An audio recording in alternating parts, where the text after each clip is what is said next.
tout premier numéro de votre émission 100% Bénin depuis le lancement officiel de la campagne électorale. Mesdames, Messieurs, bien bonjour et merci de garder votre position. 4 jours déjà que la campagne électorale bat son plein en douce pour d'aucuns et carrément à une vitesse de croisière au niveau de quelques formations politique. Aux 36 candidats restés en lice, une question s'invite désormais pratiquement au premier plan dans les débats. L'indépendance énergétique du Bénin. Ceci d'autant que les coupures intempestives, tant dans les grandes villes qu'à l'intérieur du pays, ont repris de plus belle. Coupure répétitive de l'énergie électrique, c'est aussi pure coïncidence où il y a anguille sous roche. Quel impact pour le processus électoral en cours? Le Bénin replonge-t-il progressivement dans sa période sombre de délestage? À ces interrogations et bien d'autres, autour de l'épineuse question se consacrera Bénin Tribune Libre du Jour. Notre dossier s'intéressera à ce que d'aucuns qualifient de guéguerre au sein de l'Église du christianisme céleste, autour du choix supposé à opérer par les fidèles parmi la trentaine de candidatures retenues pour le scrutin du 6 mars. L'Église du christianisme céleste serait-elle en train d'effectuer un premier historique? A-t-elle effectivement un candidat en lice?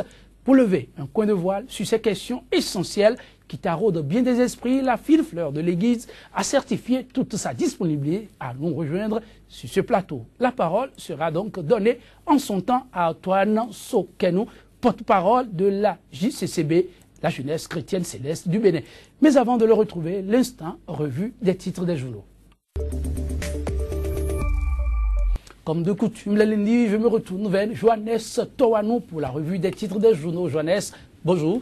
Joël Yetondi, bonjour. Amis téléspectateurs, bonjour. Et que propose la une des quotidiens béninois dans le parution du jour? Eh bien, la campagne ayant démarré, vous l'avez annoncé, la une des journaux s'y consacre en grande partie. Actu Express affiche donc en manchette cible d'intimidation et victime de séquestration.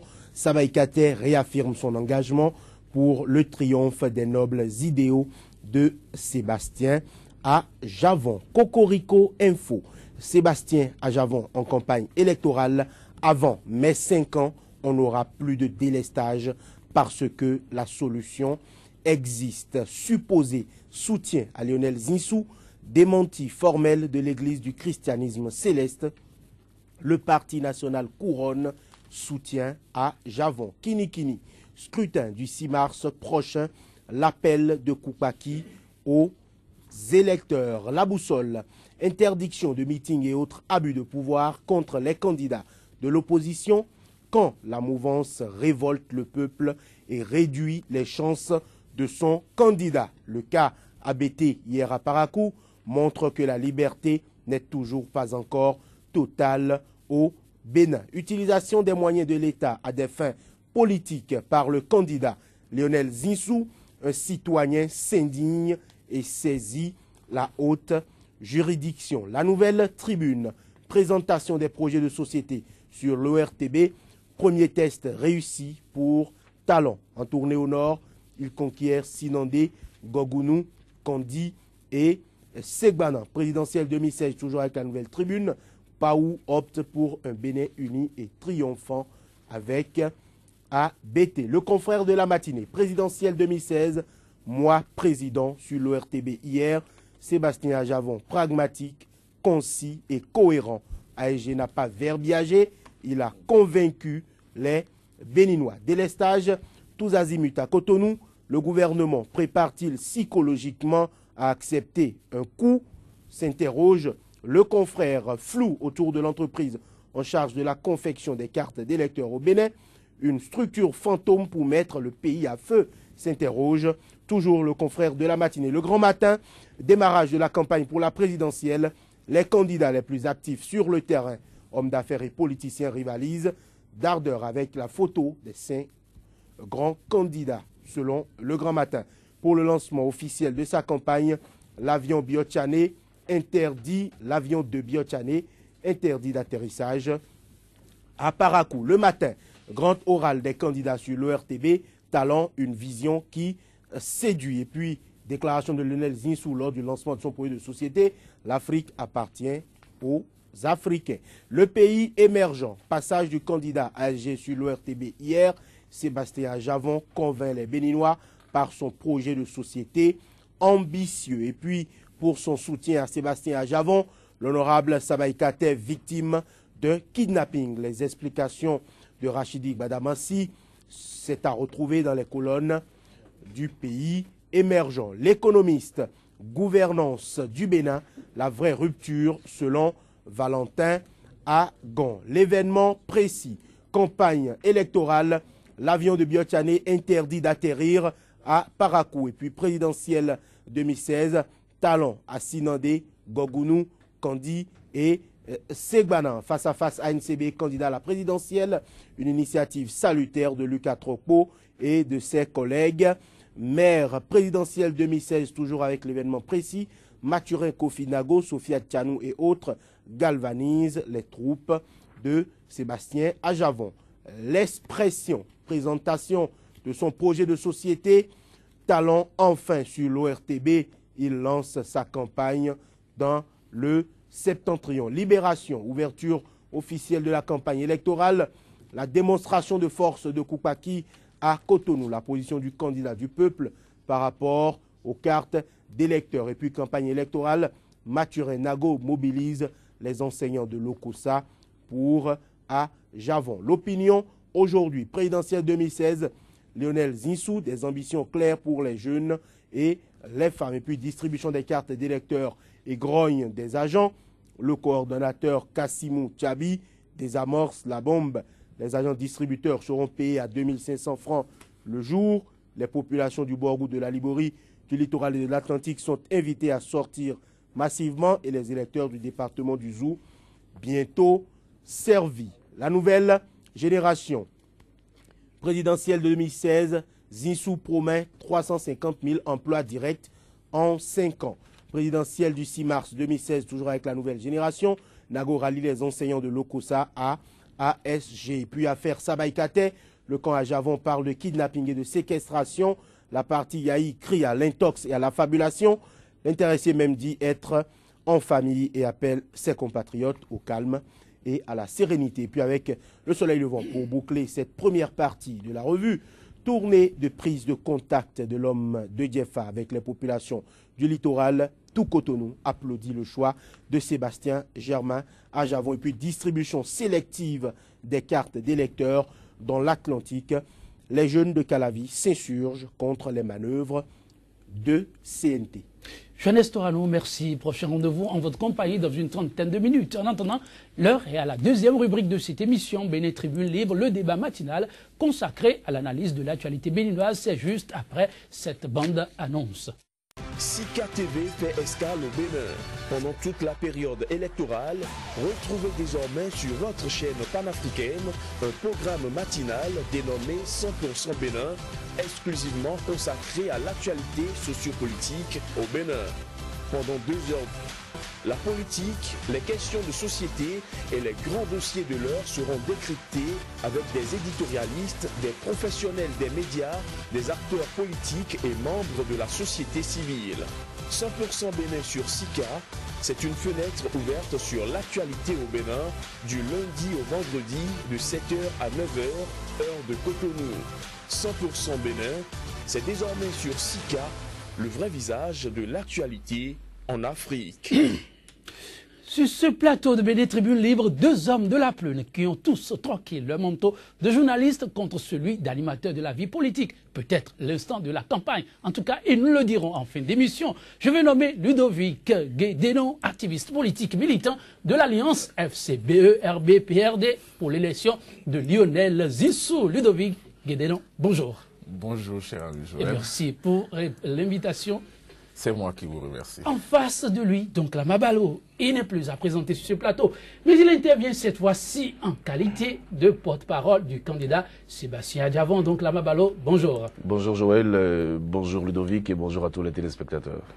Donc comment on se sent dans la peau de l'homme politique? Non, ce n'est pas forcément dans la peau de l'homme politique. Nous sommes à une transition dans notre pays et une transition pour nous aussi, puisque nous sommes en pleine campagne électorale et maintenant je suis appelé à porter la parole d'un candidat, notamment le candidat Sébastien Germain Adjavon.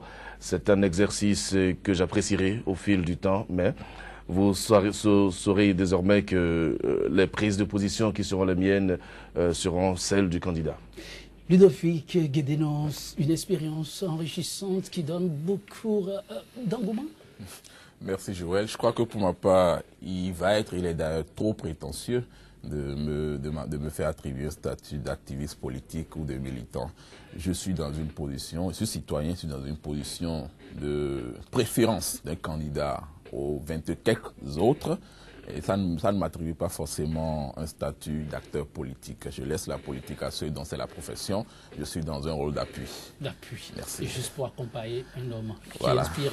Ludovic Guédénon, je reste avec vous. Coupure répétitive de l'énergie électrique, le citoyen. Et ensuite, l'admirateur d'un candidat que vous êtes, l'a-t-il aussi vécu et comment? Je crois que la situation est arrivée à un niveau où il n'est pas digne d'un citoyen béninois de faire la fine bouche, de faire la langue de bois. Le constat est là, un peu partout sur le territoire national, nous connaissons des délestages.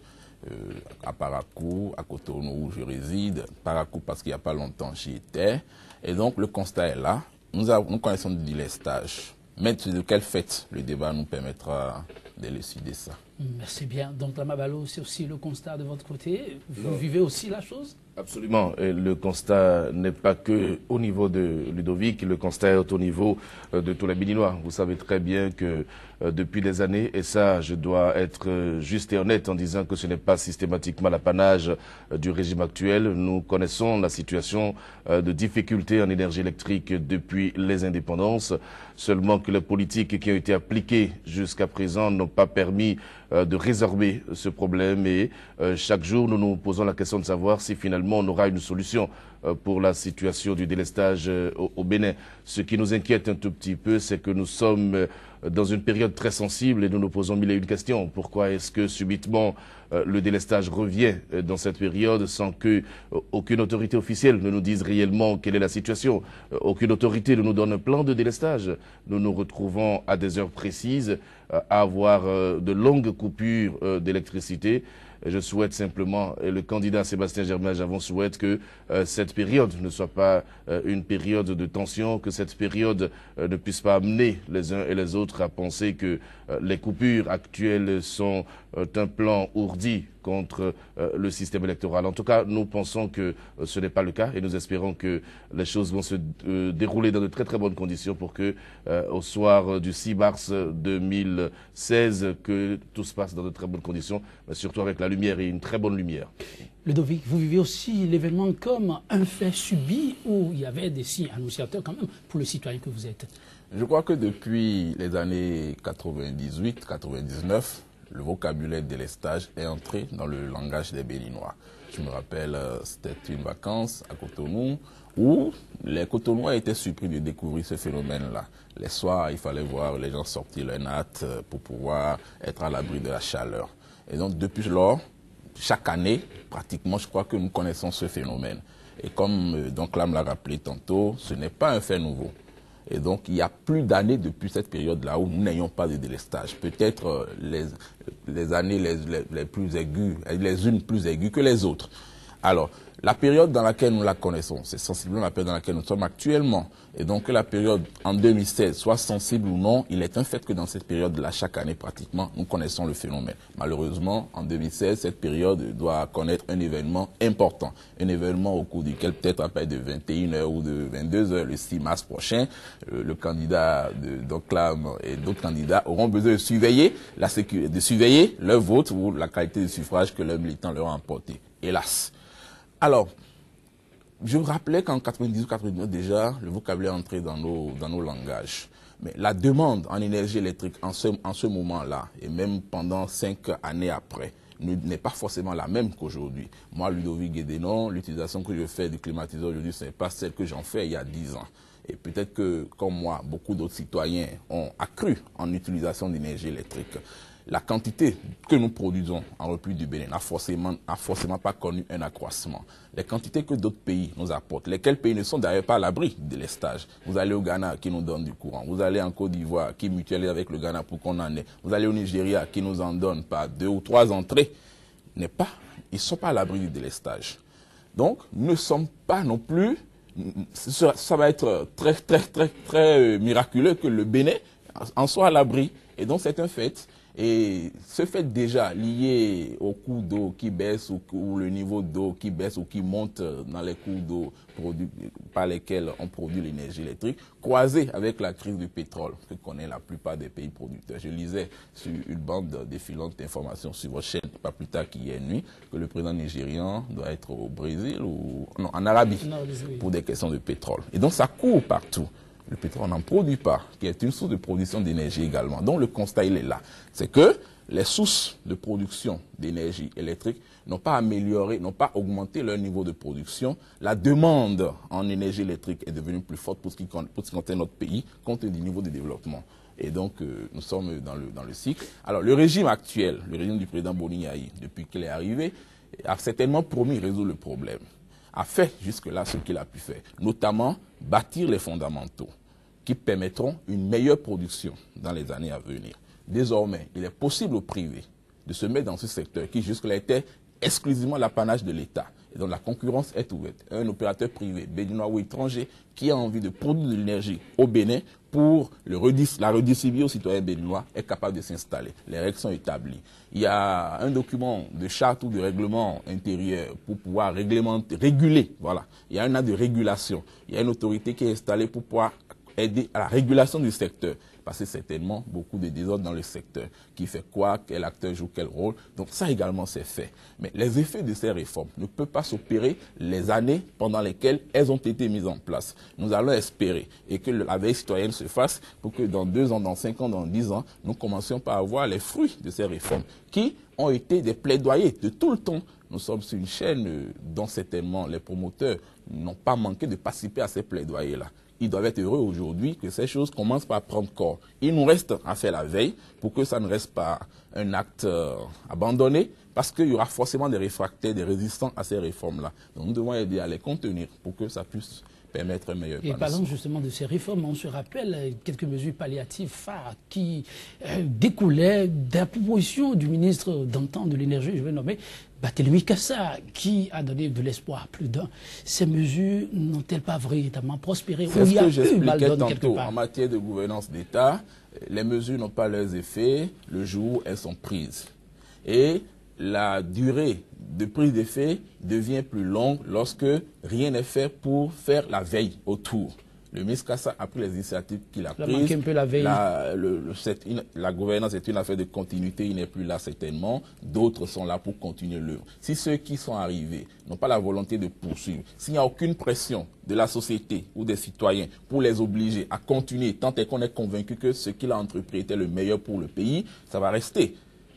Tout à fait. Donc là, Mabalo, ça aussi, ça reste quand même une préoccupation du citoyen lambda qui s'interroge.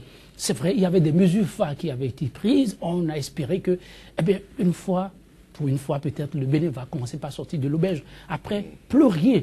Et là, Ludovic a touché une corde sensible, la veille citoyenne. Et de par votre position, je suis tenté de demander, en son temps, eh bien, le candidat que vous soutenez aujourd'hui, rien n'a été fait dans ce sens-là. Parce que c'est vrai, l'État est une continuité, mais l'État a tellement à faire que s'il n'y a personne en amont pour accompagner ce qui se fait, on a tout fait, d'oublier. Il y a trop de chats à fouetter. Avant de parler de la veille citoyenne, je voudrais quand même avoir quelques compléments d'information par rapport à ce que Ludovic vient de dire. Je ne sais pas à quel moment exactement de la gouvernance Boni Yayi on a eu réellement cette ouverture du secteur au privé et en même temps cette autorité dont il parle. Je n'ai pas l'information et je voudrais bien qu'il me dise à quel moment c'est arrivé, à quel moment de la gouvernance de Boni Yayi. C'est des faits aujourd'hui. Ces actions ont été menées au cours du 2e quinquennat du président Boni Yayi. Il y a eu des actes administratifs disponibles dans nos administrations. Le Code de l'information donne le droit aujourd'hui à tout citoyen, encore plus aux journalistes, d'adresser une requête pour avoir cette documentation. Alors, je l'ai demandé. Et l'autorité existe également. Et tout ça, le Millennium Challenge dont nous sommes bénéficiaires d'une 2e phase, grâce au leadership du président Boni Yayi et à tout ce que vous et moi, en tant que citoyens, avons consenti comme effort, comme sacrifice, comme acceptation des réformes, va pouvoir s'opérer, selon les informations, à partir de septembre 2016. Et la grosse composante de ce programme, cette fois-ci, est consacrée à l'énergie. Pas qu'à la production de l'énergie, mais au renforcement de ces fondamentaux, d'assainissement du secteur par rapport à toute régulation, à la charte, à l'ouverture au privé. Et je crois que par rapport à l'ouverture au privé, il est même déjà possible en ce moment où nous parlons que des privés se rapprochent de l'administration béninoise pour s'intéresser à ce secteur-là et s'installer. Voilà, vous voilà. J'ai posé cette question simplement pourquoi? Simplement parce que gouverner, pour nous, c'est prévoir. Lorsque vous avez des responsabilités, surtout au plus haut niveau, vous avez le sens de l'anticipation. Il faut anticiper. Lorsque le président Boni Yayi prenait les rênes de ce pays, il y a eu une promesse. L'énergie électrique faisait partie des priorités du gouvernement. Le président Thomas Boni Yayi a eu 2 mandats successifs et vous vous rappelez qu'au lendemain même de son élection, l'une des premières actions qu'il a posées était d'aller au Nigeria pour partager, n'est-ce pas, l'expérience que ce pays a de la gestion de l'énergie électrique, même si par ailleurs on peut noter quelquefois ou régulièrement des délestages dans ce pays-là. Et donc, depuis 2006, le président Boni Yayi a eu la volonté de le faire. Alors, je constate simplement que c'est vers la fin de son 2e mandat que les fondamentaux dont parle Ludovic ont été mis en place. Donc, pour moi, je dénonce un manque du sens de l'anticipation. Pour moi, c'est important. Deuxième chose, rappelez-vous qu'en 2007, déjà, le candidat Sébastien Germain-Javon, président du patronat, avait fait des propositions au gouvernement du docteur Thomas Boni Yayi. Il avait demandé de lui donner la possibilité de produire l'énergie électrique à travers une turbine. La turbine de Maria Gleta, le candidat vous l'a rappelé, c'était lui qui devait le faire à un montant 50% inférieur au montant qui a été dépensé pour le projet et même un projet d'une puissance plus élevée. Et donc, il y avait, depuis 2007, une volonté des privés de rentrer dans le secteur. Vous savez ce qui s'est passé. Le gouvernement n'a pas accédé à la demande de M. Sébastien Germain-Javon et nous en sommes là aujourd'hui. Et puis, qu'est-ce qu'il avait dit simplement? Il avait dit qu'il était possible pour lui d'entrer dans le secteur de la production et de la distribution même de l'énergie électrique. Encore que là, il dit que l'État peut toujours continuer à participer à la distribution, mais qu'on laisse la possibilité aux privés de le faire. À l'époque, le gouvernement tout-puissant qu'il était n'a pas voulu accéder à cette demande-là. Et aujourd'hui, le candidat Sébastien Germain-Javon demande maintenant au peuple béninois de lui donner cette possibilité-là, n'est-ce pas? De lui donner le pouvoir politique, de lui donner le pouvoir administratif pour lui permettre de mettre en œuvre ce qu'il avait proposé depuis 2007. C'est cela que j'appelle le sens de l'anticipation. Et voyez-vous, on n'a pas anticipé sur ce problème-là. C'est pour ça que nous en sommes là aujourd'hui. Il est heureux de constater que les fondamentaux existent désormais, que le cadre est tracé et que le prochain régime pourra s'intégrer dans ce cadre-là pour faire rêver les Béninois pour une révolution énergétique en 2016. C'est très important. Revenant à la veille citoyenne, cela revient à nous tous, à Ludovic, à vous, à moi, à tous les Béninois. J'espère simplement qu'on va y arriver. Parce que le problème véritable que nous avons, c'est le problème de la gouvernance dans ce secteur-là. Ce ne sont pas les bonnes intentions qui manquent, mais on ne gouverne pas bien. Le projet Maria Gleta, ce n'est pas à moi de parler, tout le monde en parle, vous savez très bien où est-ce qu'on en est aujourd'hui par rapport à ce projet. Et heureusement, le candidat de Ludovic Guédénon a reconnu finalement que ce projet a été un projet mal fichu. Voilà. Oui, il faut aller de l'avant, l'existant c'est déjà heureux qu'on sache qu'aujourd'hui il y a cette possibilité d'ouvrir le marché au grand nombre, notamment au secteur privé. Mais Ludovic, en ce qui concerne là où les Béninois vont aujourd'hui, pour être plus précis, les unes, qu'est-ce qui se fait du côté de votre candidat afin que la situation que le peuple vit actuellement ne crée pas des précédents graves? Merci, cher ami Joël. Je crois qu'avant de répondre à votre question, je vais rapidement apporter quelques informations à mon ami, à mon frère aîné. Et donc là, est-il jamais tard de bien faire? Je crois que non. Si le gouvernement du président Boni Yayi a promis dès début 2006 de relever le niveau de production de l'énergie en République du Bénin, de satisfaire aux préoccupations des Béninois dans ce domaine-là, et que ce n'est qu'au cours de son second mandat qu'il a pu installer les fondamentaux, est-il jamais tard de bien faire? Je crois que non. Et vous voyez, de plus en plus, nous avons des informations selon lesquelles vous prenez la route de Cotonou vers Kandy, les populations vous bloquent à hauteur de Savère, vous bloquent à hauteur de telle localité pour exiger l'éclairage de leur localité. Pour dire quoi? L'énergie n'est pas que le besoin de la ville de Cotonou ou de vous et moi. L'énergie, c'est également le besoin de ma grand-mère qui vit je sais pas, non loin de Pataba. C'est également le besoin de ma belle famille qui vit à Soponta. Et donc, c'est également leur besoin. Et sur ce plan, par exemple, le gouvernement du président Boni Yayi a réussi à mettre, je crois, près de 50% de nos localités sous la lumière. Ce n'est pas rien. Vous n'êtes pas surpris que vous alliez dans des localités aujourd'hui où vous ne pouviez pas circuler après 19h, que vous ne soyez capable de circuler. Même en plein Cotonou, si vous allez dans les régions de Vossa et autres, vous avez la lumière. Peut-être que ça nous empêche, nous autres, de continuer à jouer à certains jeux après 21h. Bon, tant mieux pour les populations. Donc c'est déjà un fait. Pour les perspectives, je disais dans mes propos précédents que je suis une chaîne dont les promoteurs ont dû participer au plaidoyer pour que le secteur soit ouvert au privé, pour qu'il y ait un assainissement, pour qu'il y ait une régulation. Et donc là, me confirme, voyez-vous. Et donc c'est heureux, l'intéressé peut donc aujourd'hui s'engager dans cette démarche-là. Maintenant, s'il y entre et que les conditions prévues ne satisfont toujours pas à la façon dont il veut procéder, ça devient un échange, une négociation entre lui et l'administration publique pour qu'il trouve juste l'alternative favorable pour chacune des deux parties. C'est déjà un fait aujourd'hui quand même que tout opérateur privé béninois ou étranger, selon les conditions établies, puisse produire de l'énergie au Bénin et participer à sa distribution. Et par rapport au défi de l'heure? Alors, pour les perspectives, le Millennium Challenge compte, je l'ai annoncé tantôt, la gouvernance continuité. Que ce soit mon candidat, celui du Bénin gagnant, que ce soit un autre qui arrivera à être élu le 6 avril, qui va prêter serment le 6 avril 2016, il devra, comme le président Boni a hérité du MCA en 2006, il devra en hériter et en assurer la bonne exécution avec notre veille. Alors, ce programme a prévu de travailler sur le secteur de l'énergie. Vous avez vu aujourd'hui comment rayonne le port de Cotonou, parce que le MCA y a mis une touche. Vous voyez comment aujourd'hui nos tribunaux rayonnent en termes d'infrastructure, en termes même de procédures, en termes de formation. Le MCA y a mis une touche. Ce n'est pas rien. Et donc, le MCA mettra une touche au secteur de l'énergie. Tout ça, c'est les perspectives. Mais pour ceux qui pointent déjà très immédiates, mais pour ceux qui pointent à l'horizon dans quelques semaines, qu'est-ce que de part et d'autre les candidats sont en train de prévoir? Le candidat Lionel Zissou, mon candidat, donc celui du Bénin gagnant, a prévu pas grande chose, 2 ou 3 choses, mais très fondamentales. Très fondamentales.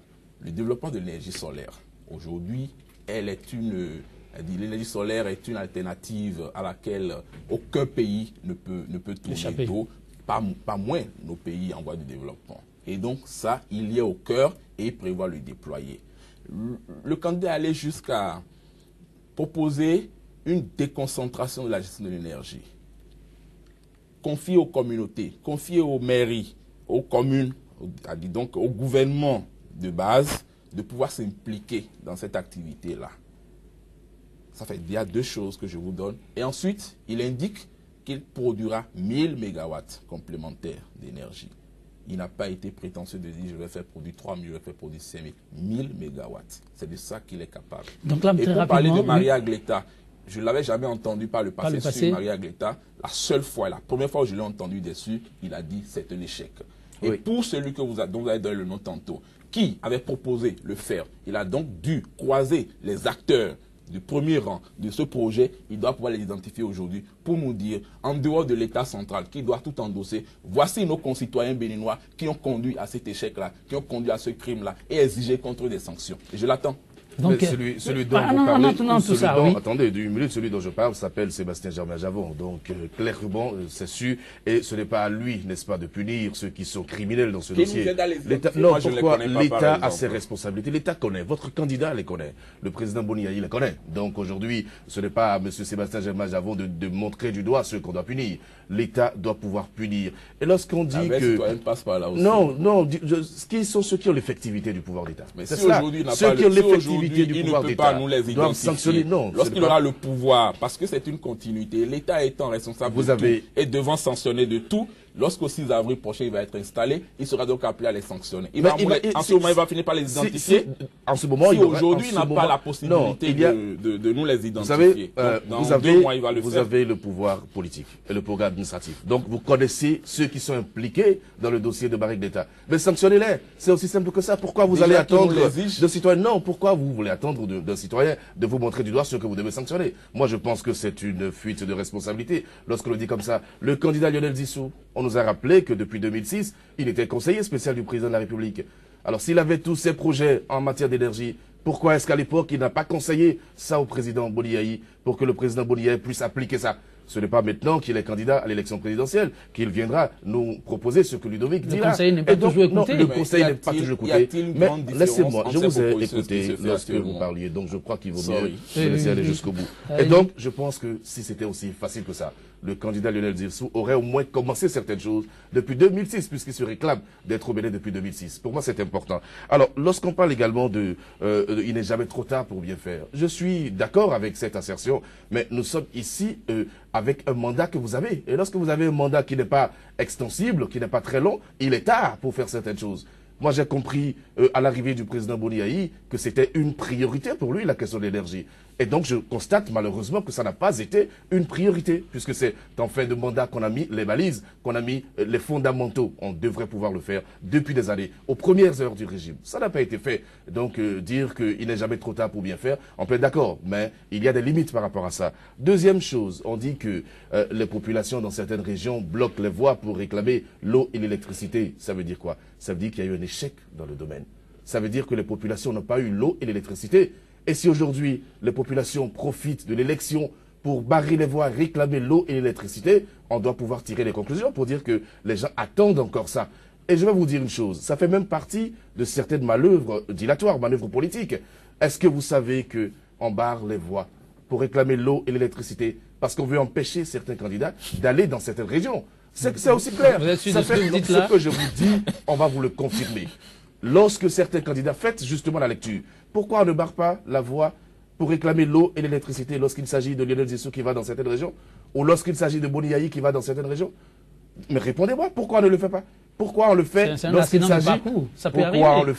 s'agit de Sébastien Germain-Javon, qu'on barre les voies pour réclamer l'eau et l'électricité? Et ça ne vous dit rien. Puisqu'il en a à donner. Non, c'est pas puisqu'il est là, il réclame. Parce que c'est la meilleure façon pour ceux qui nous dirigent d'empêcher ces candidats-là d'aller dans certaines régions. Et ça, personne n'est dupe aujourd'hui par rapport à ça. Et donc, moi, je pense que ce ne serait pas juste de dire qu'on a réglé des problèmes, qu'on a l'électricité à Vossa. Non, le débat ne se trouve pas là. Aujourd'hui, est-ce que les entreprises ont l'énergie électrique pour fonctionner normalement? C'est ça le problème. Parce que si les entreprises ne fonctionnent pas bien, on ne va pas pouvoir créer les emplois. Il faut que les entreprises fonctionnent pour impulser la création d'emplois. C'est ça. Moi, je vois l'énergie électrique à ce niveau-là. Mais je ne sais pas si le gouvernement du docteur Boni dont M. Lionel Zirsou est aujourd'hui le cheval gagnant, je ne sais pas si le gouvernement a réglé cette question. Je vais vous donner un exemple pour finir très rapidement. Je ne sais pas si le Togo, tout près de nous, a autant de problèmes en énergie électrique que le Bénin. Pourquoi vous donnez l'exemple du Togo? On me dira que le Togo est un petit pays, le Togo est un pays qui a des superficies comme le Borgou au Bénin, mais ce que vous devez constater, c'est qu'au Togo, lorsqu'on a voulu faire la question de centrale, on n'a pas fait ce qu'on a fait à Marie-Agneta. Ils ont été prompts et ils ont été responsables.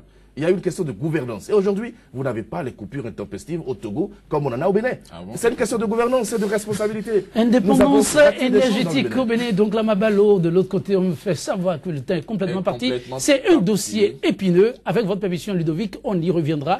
On y reviendra demain. Avec votre permission, Ludovic. Les localités qui bloquent les voies pour essayer de l'énergie, moi, je le lis plutôt dans quel sens? Aujourd'hui, il est possible d'en avoir. Et puisque d'autres localités de leur taille en ont eu, pourquoi pas elles? Pourquoi pas Mesdames, Messieurs, vous l'avez compris, ce sera tout pour la première partie de cette émission. Nous allons devoir rendre l'antenne à la réalisation. Question pour nous de nous retrouver juste après la tranche d'information sur Sika. Merci pour votre attention. À tout de suite sur 100% Bénin. Sika TV fait escale au Bénin.